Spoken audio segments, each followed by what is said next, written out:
guys, welcome back to the channel. So today I'm installing this Works Connection brake spring return kit by Fastco.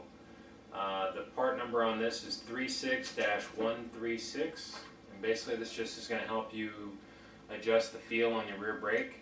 It's going to go right here above the clevis. It's really just two parts. It's your billet piece and then your spring. Alright, so the first thing to do is go ahead and remove your clevis here. You're going to use a Torx T30 and a ratchet to do that.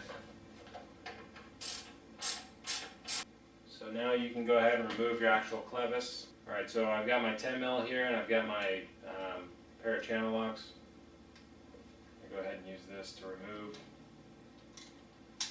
remove these nuts. You got your aluminum like ramrod deal here that goes on top.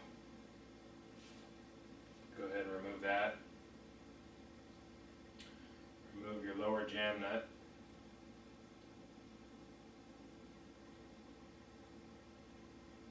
Set that aside. Now you're going to go ahead and open up your package.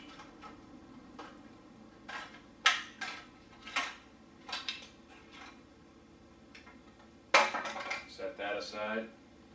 Alright, now that you've got your billet piece here in your hand and your clevis in the other hand, you can go ahead and thread that on with the cup, the open face facing up. You're going to go ahead and thread your aluminum ramrod deal back on here.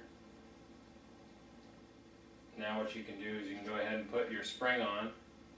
You're going to use your large, there's a fat end and a skinny end on this spring. You put the fat end into the cup. You're going to go ahead and reinsert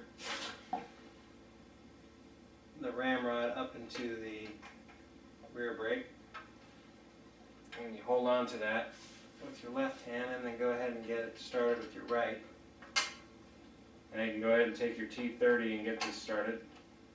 Go ahead and tighten down your bolt.